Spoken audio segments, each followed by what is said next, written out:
All right, good morning, everyone. Welcome to PyCon. I'm your session chair, Frank. I'll be in the back if you need me. This is Ballroom BC. This is the talk, Building a Data Visualization App for Your Phone. I'll make sure everyone's in the right location. And I'd like to welcome to our stage, Russell Keith-Magee.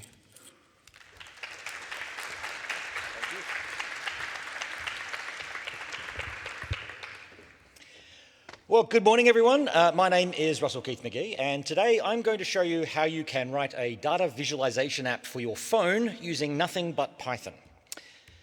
Before I start, I'd like to acknowledge that I am from Wajjuk Noongar, otherwise known as Perth, Western Australia. I'd like to recognise we are meeting today on the lands of the Shawnee people to recognise their continuing connection to their lands, waters and culture, and to pay my respects to their elders past, present and emerging.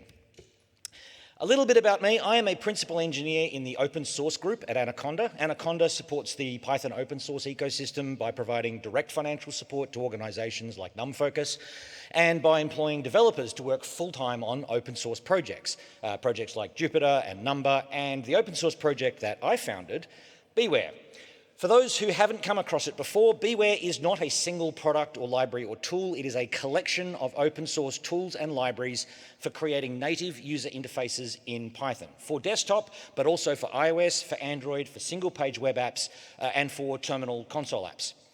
Each tool in the suite solves one specific part of the overall problem of writing a GUI app in Python and distributing that app to other people on various platforms. Anaconda supports BeeWare to ensure that Python remains a viable programming language on the platforms that people are increasingly using as part of their day-to-day computing life, phones, tablets, and so on. However, it is important to note that BeeWare is not an Anaconda product or anything like that. It is a fully open source project with independent governance and funding. I just happen to be paid by Anaconda to work on it full time. And so today we are going to look at the BeeWare suite of tools and how you can use those tools to deploy the Python data science and visualization libraries you're already familiar with to deploy an iOS or an Android app from a single pure Python codebase. This is going to involve two major pieces of the BeeWare suite. The first is Toga. Toga is BeeWare's cross-platform GUI toolkit. It lets you use a single codebase to write a GUI application that can target multiple platforms. And on each of those platforms, you get a native user interface. So on macOS, it will look like a macOS app. On iOS, it will look like an iOS app, and so on. This isn't just a cosmetic appearance either. The apps are native. Toga abstracts the native system widgets and capabilities, providing a common Pythonic API to build GUI apps. This also means that you inherit all of the native capabilities of those platforms. For example, accessibility affordances like screen readers and adaptive font sizes just work out of the box. The second piece of BeeWare we're going to use is Briefcase. Briefcase is a tool for packaging Python applications. It takes your Python code, wraps it up as a standalone unit that can be given to an end user with no Python experience so they can install it on their device of choice without ever knowing that they're running Python code. In our case, we're going to use BeeWare to prepare an iOS and an Android app that could be submitted to those platforms' respective app stores. Now, while it obviously pairs very well with Toga, Briefcase isn't BeeWare or Toga specific. You can use Briefcase to deploy a Pygame app if you wanted to. Briefcase can't magically make Pygame work with Android, but to the extent that a GUI library supports a platform, Toga can support deploying to that platform. So, let's dive in. Let's write an app and then deploy it to iOS and Android. For demo purposes, I'm going to keep this reasonably simple, but not completely trivial. The focus on this talk is more about the mobile parts of the puzzle than the data science parts of the puzzle. We want to be able to use the Python data science libraries that we're familiar with. So we're going to use NumPy to generate a random series of data and Matplotlib to build a histogram of that data. One of the benefits of using an app is that the user can interact with the data, so we want to make sure that's possible. So we're going to use a couple of sliders to control the mean and standard deviation of the random data, and we're going to provide a button to generate new random data. And we want to show this as cross-platform, so we're going to deploy it to both iOS and Android from the same codebase with no modifications. So, where do we start? Well, Briefcase has a wizard that you can use to bootstrap a new app. So create a new virtual environment, install Briefcase, pip install Briefcase. With Briefcase installed, you can then run the wizard to start a new project. Run Briefcase new, and you get presented with a list of questions with explanatory text. You get prompted for a formal name. That's the name of the app that you'd show to humans. It's what would appear in the App Store. You have an app, also have an app name, which is sort of a Pythonized version of the name, the sort of thing you would pip install. We're going to use PyCon demo here for this new app. You'll be asked for a bundle. This is used for namespacing to separate my PyCon demo from your PyCon demo. This is a common format that's used by app stores. It's usually a reversed order of a domain name you control. That bundle is then combined with the app name to make a full bundle ID for your app. So org.BeeWare, because I control that domain, .PyCon demo, that whole bundle, or that whole ID is the app, your app ID. You'll be asked for a project name. A Briefcase project can include multiple distributed apps from the same code base. In this case, we're just going to default to the app's formal name because we're only going to have one app in this project. You'll be asked for a one-line description of the project, author's name, an email. It's used for help text and copyright labels, URL for the project, a license, and lastly, a GUI framework. We're going to use Toga for this example, but there are also templates for PySide and PursuitPyPair and Pygame, or you can select an empty project with no GUI toolkit at all and just roll the whole thing from scratch. When you complete the wizard, Briefcase will generate an app and give you instructions for how to run the project. So let's follow those instructions. cd PyCon demo, Briefcase dev. Briefcase includes a developer mode, which lets you rapidly iterate on your code and your configuration. When you run Briefcase dev, Briefcase looks at the project's configuration file, the pyproject.toml, and works out how to run your project in your local virtual environment. The first time you do this, it will install all of the dependencies that you've declared for your application in your local environment. It will install those dependencies, and then it will start your app. So, for what it's worth, Briefcase dev is really not much more than a convenient shorthand for a pip install followed by Python -m PyCon demo with a little bit of extra Python path stuff that's been configured for you. And if all you've got is the content that's been generated by the wizard, at this point, what you'll get is a working app. It's an empty window with nothing in it, but it is a working app. Let's take a closer look at what was generated for us by the wizard. If you look in the generated folder, that PyCon demo folder, you'll find the code for the app, application icons in a variety of formats, and project metadata. You'll get the same files regardless of which GUI framework you pick. The only difference is the contents of the app.py, dundomain.py, and some of the values in pyproject.toml and readme, plus the license file.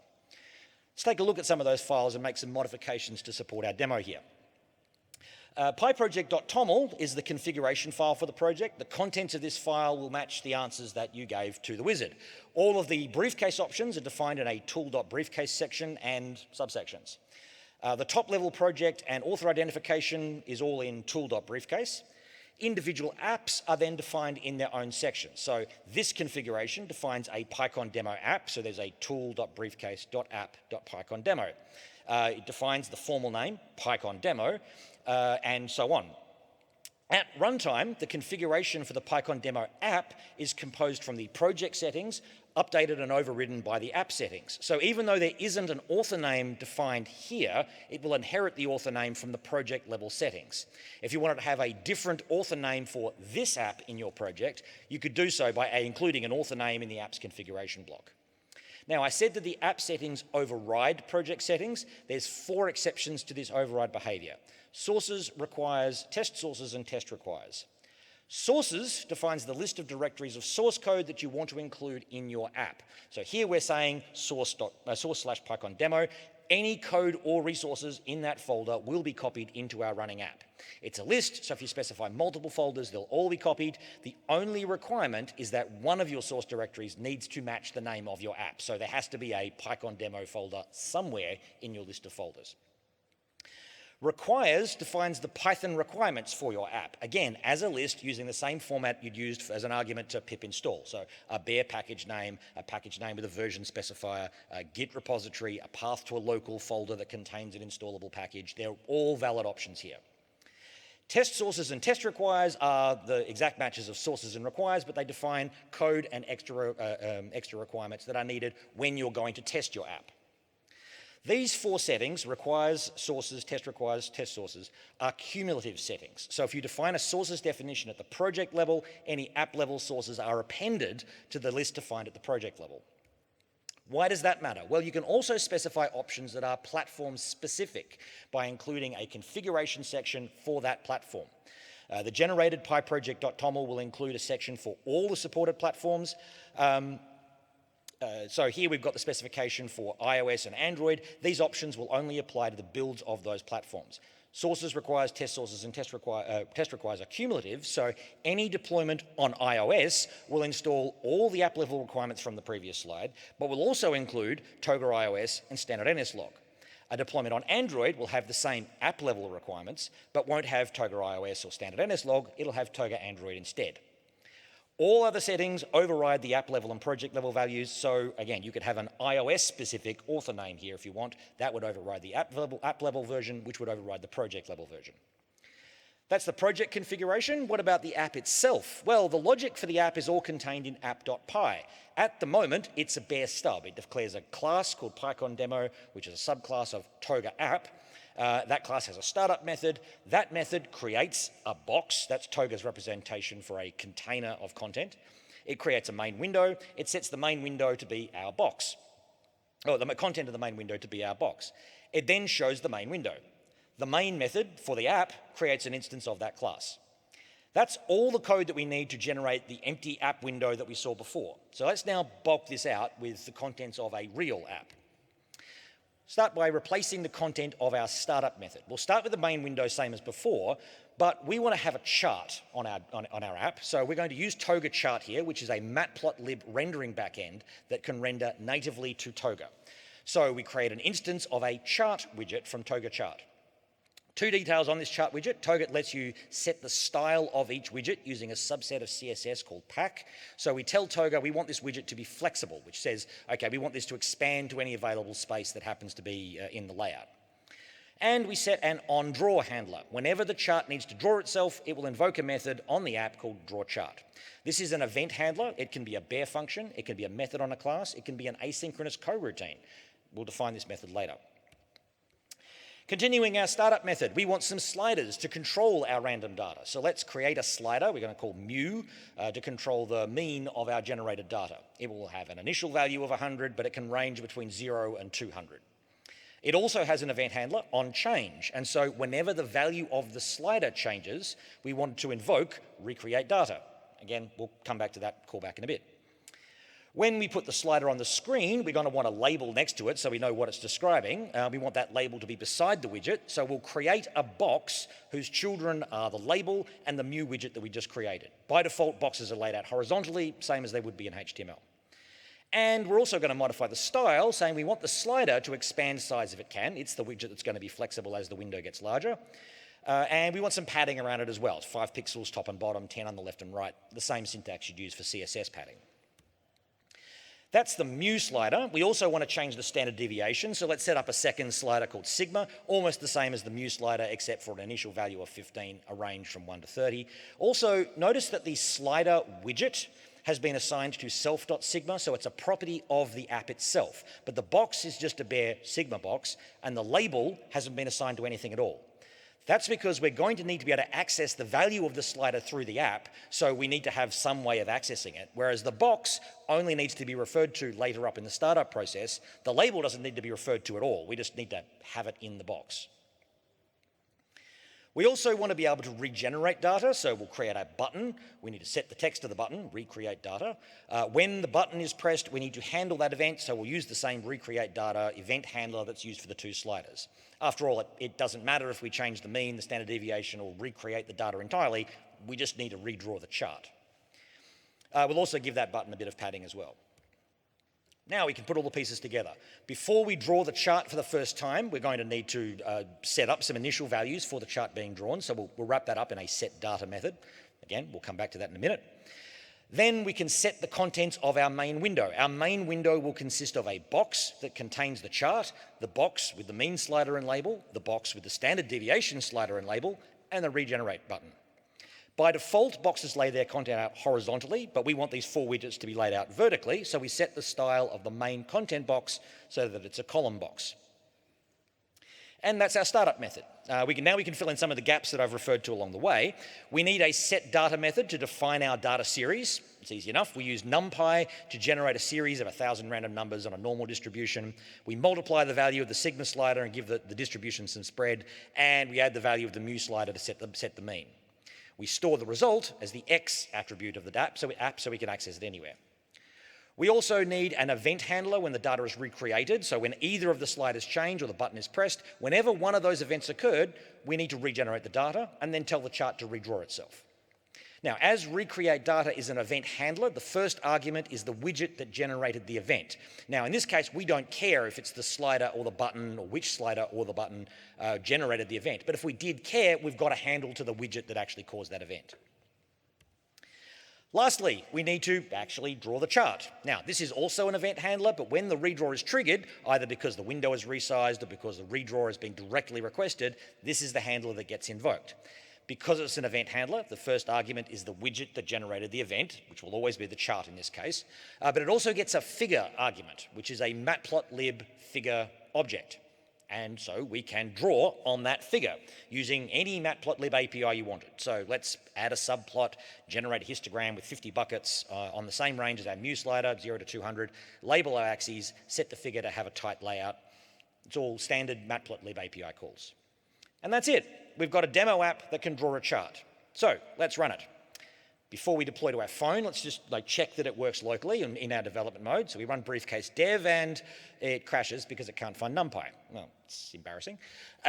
We're using NumPy in our project, but we haven't installed NumPy yet. So go back to our project definition and declare our dependencies. Going back to our pyproject.toml, the app section declares our app-wide requirements. It doesn't matter what platform we're deploying to, we're going to need both NumPy and Toga Chart. Toga Chart then specifies a requirement on Matplotlib, so that will get installed as well. You could include Matplotlib here if you wanted to pin specifically the version of Matplotlib. We're just inheriting the one that Toga Chart brings in.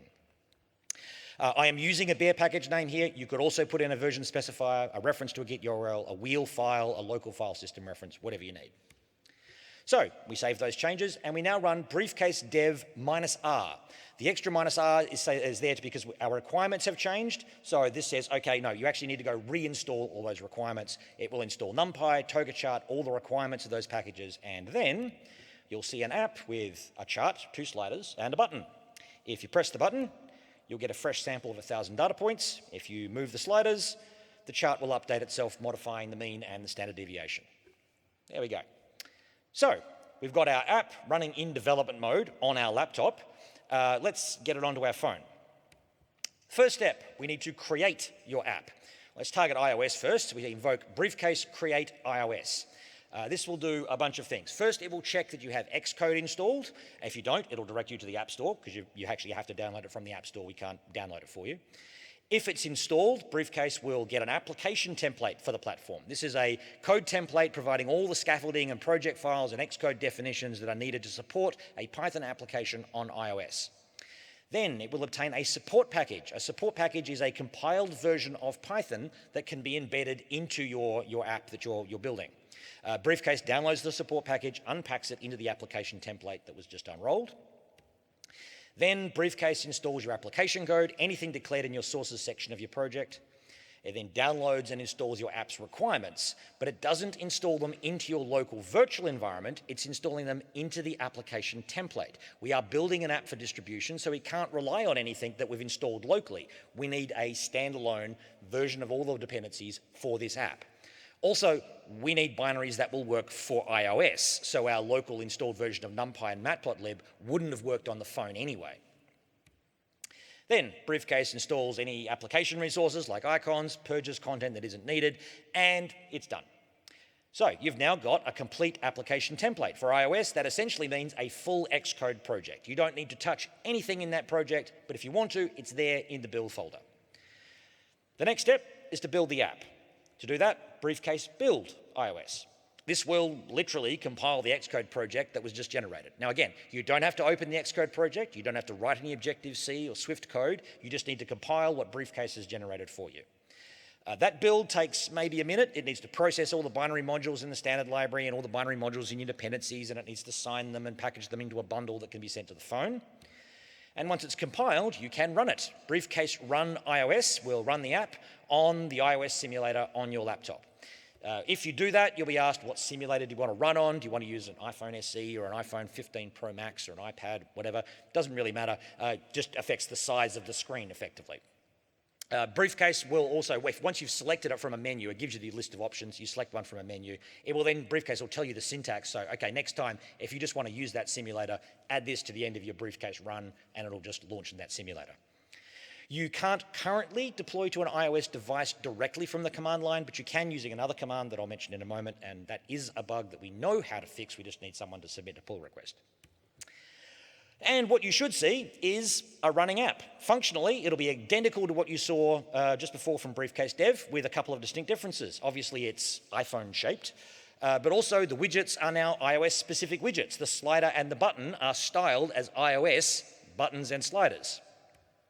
And you turn your phone to the side, which you can't do with your laptop, it responds to the aspect change. So the widgets that were marked as flexible will resize in the axes that you asked them to be flexible. Okay, so we have successfully run our app on the iOS simulator. Can we run it on Android as well? Well, we can indeed. You go through the same process, but you replace iOS with Android. There's three very slight differences though. Firstly, if Android Studio isn't installed, Briefcase can manage the download process of getting Android Studio for you, or the minimized version doesn't need the whole Studio, just needs the command line tools. Secondly, Android Studio doesn't ship with default devices, so you get prompted to create an emulator device. But Briefcase will walk you through a wizard to manage that process. Once you've created that emulator, you can use the same emulator for any other Android project. It's just a sort of a default Pixel 7 running Android 31. Third, as on iOS, if you just say run Android, when you get to the run step, you'll be prompted to choose a device to run on. Android will let you deploy directly to a physical device. If you plug in your phone with a USB cable, it will appear as a target where Briefcase can deploy. You do need to do a little bit of a dance to make it work. You need to turn on USB debugging, and then you've got to go into your settings menu and press something 7 times. Briefcase will walk you through that process and get you those instructions and help you get to the point where it launches on your phone. And again, you get a running app, this time with the Android emulator. All right, so we have created, built, and run an app both on iOS and Android. So you want to make a change. Do you need to go through this whole create, build, run cycle again? Well, you can. The contents of the build folder should be ephemeral, so you should be able to delete it and just start from scratch. You shouldn't be committing your build folder to version control. But to speed things up a little bit, you don't want to have to rebuild everything every time. You can run Briefcase update, and that will reinstall the code for your app. If you want to update requirements as well, say you've added a dependency on pandas or something, you can update, so specify an update -r. If you want to update application resources like icons, you can specify update resources as well. Some other features that are worthy of note. We have been demonstrating iOS and Android deployment here, but Briefcase can also be used to deploy to macOS, Windows, and Linux desktop apps. The apps that are generated are completely standalone. What you get out of the build process is an MSI installer on Windows, a macOS.dmg, a deb RPM package on Linux. You can take that bundle, give it to anyone, the app will just start. It will appear as an icon in their start menu, the launchpad, or however the platform represents startups. You do not need to teach them how to install Python. You do not need to teach them how to create a virtual environment. You just give them the app, they click on it, and it runs. If you don't specify a platform, Briefcase will default to building an app for your current platform. So Briefcase create on my laptop, which is a MacBook, will create a macOS app. Some platforms have multiple output formats, so you can produce a flat pack on Linux, for example. Briefcase will also imply earlier steps if they're needed. So if you have a fresh project straight out of Briefcase new and you go straight to Briefcase run, Briefcase will detect that there isn't a templated app yet, so it'll create it and then build it and then run it. Briefcase run also allows for the -u option, which allows you to update the application before execution. So your development cycle could just be Briefcase run -u over and over and over again. Briefcase open will open your project. On Android, this just opens a file manager on the folder that contains the Android Gradle project. On iOS, it will actually open your project in Xcode. When you are ready to run your app on a physical device or submit your app to the App Store, you need to do that because you've got to set your sign-in credentials for the app. I haven't got time to go into that today, but the Briefcase documentation does walk you through that process. Our demo app here has used NumPy and Matplotlib. What about other third-party packages? Well, it depends. If the package you want to use and its dependencies are all pure Python, you can just use it. Put it in your requires list, briefcase update -r, you're done. The only place that will fall down is if your package has a if sys.platform equals Linux logic in it, in which case you might need to submit a patch to add iOS or Android support. Anything with binary modules, though, that's more complicated. On desktop, binary wheels just work. They're pip installed, distributed without any difficulty. On mobile, binary wheels do just work, but most projects don't publish binary wheels for iOS and Android, if only because you can't upload them to PyPI at the moment. In fact, BeeWare is the only group that is currently building binary wheels for iOS and Android. We maintain an independent PyPI repository where they're stored, and Briefcase uses those repos. If the package you want on that isn't on the list that Briefcase provides, that's fine, but if it isn't, building it can be complicated depending on the package. We have got a lot of the common packages, so NumPy, Pandas, Pillow, some older versions of cryptography, but we're a small team and it's difficult to compile the universe. We have documented the process of adding a build recipe, but some packages are harder than others. SciPy and OpenCV are two notable ones at the moment that are commonly requested. They aren't available because you need a Fortran compiler, and there isn't one for iOS. In this demo, we haven't really made use of the fact that we've deployed the app to a mobile device, but you can if you want to. Toga has APIs for integrating with device sensors. You can capture a photo, you can get a GPS read. There are other hardware features that aren't that hard to add. So if you want to capture an image in your phone's camera and pass it to an image recognition API or an edge detection API, you could do that entirely with Python.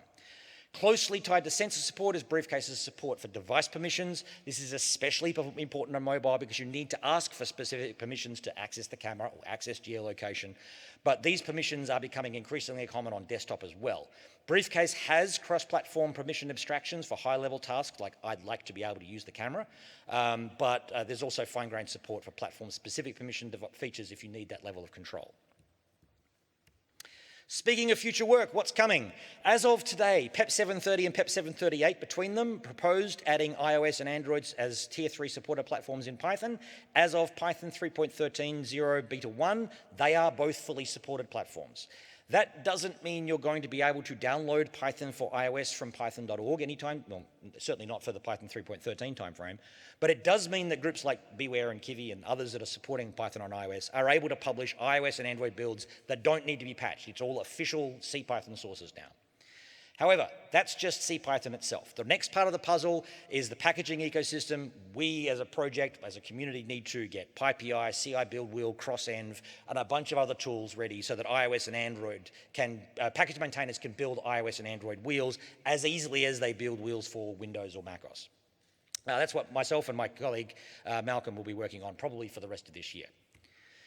And that's BeeWare. If you do nothing else, I recommend going through the BeeWare tutorial, docs.beeware.org. Briefcase has plenty of configuration options and other details that I haven't gone into, though. If you want to know more, Briefcase's documentation is very thorough. I've only touched on the very surface of Toga. Toga's documentation contains more details, and the Toga's GitHub repository has a whole lot of other example code. And the code for today's demo is largely similar to the example project in the Toga chart repository, again on GitHub as part of the BeeWare project. If you like what you've seen here, you'd like to support that work on Briefcase or the BeeWare project, you can join the project as a financial member. You can back me on GitHub sponsors. The money we use is money we raise is used to cover stickers, hosting, things like that. Like I said earlier, I am paid by Anaconda to work on BeeWare, but they don't fund all the other stuff that needs to be done in BeeWare. The project is independently managed and funded, so this sort of financial support is important. We've got a Discord, plus discussion forums, ticket trackers on GitHub, details on the website. Or if working kind is more your thing, we're always looking for more contributors. We have a long list of features we'd like to add. We have challenge coins for people who contribute. We've got a long list of issues for first-time contributors. There's still plenty of low-hanging fruit because it is still a relatively new project. Even if you're inexperienced as a Python developer, I will be here for the first 3 days of the sprint, so if you're interested, come find us. In the meantime, we also have a booth in the convention hall. If you want to have a chat, come on, drop by. Thank you all very much.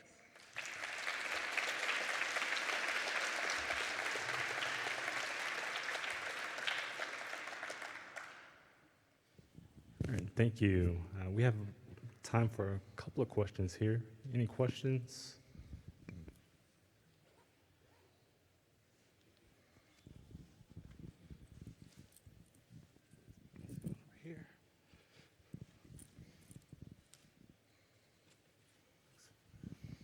Thank you for that. I was just curious, for Python dependencies that are starting to use Rust for builds, like newer versions of cryptography, I was just wondering if that's possible to run on an iOS or Android. Okay, yes, I have a patched version or a PR or a branch for a patched version of Setup Tools Rust that can compile Rust backends. It doesn't currently work for cryptography because cryptography does a DL open at some point, and I need to track down exactly where it's doing that thing. But if it's just Rust code and it's Setup Tools Rust that's running it, it should work. Is it Mistral, the other builder? I haven't done any work with Mistral yet, so I'm not sure.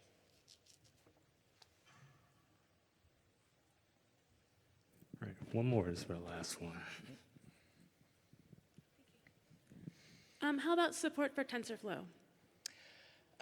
Okay, I have not tried to compile it, so I do not know is the short version. The one caveat that I would put on any of those sort of AI large language model type things is that data size ultimately ends up being the issue. The Android Play Store has a hard limit of 512 megabytes for an entire app bundle. So if you've got a 4 gigabyte trained model, you literally can't put it on the phone, or at least you can't put it in the app bundle. You then have to have like a back channel where you download the data that's the model that's been trained. So it is often better to have that sort of thing as an API somewhere that your phone is hitting to access. Asterisk, maybe watch this space over the next couple of months when Apple and Android start making announcements about new on-device models that are pre-trained. So that may be a slightly better way of getting at that stuff. All right, thank you so much.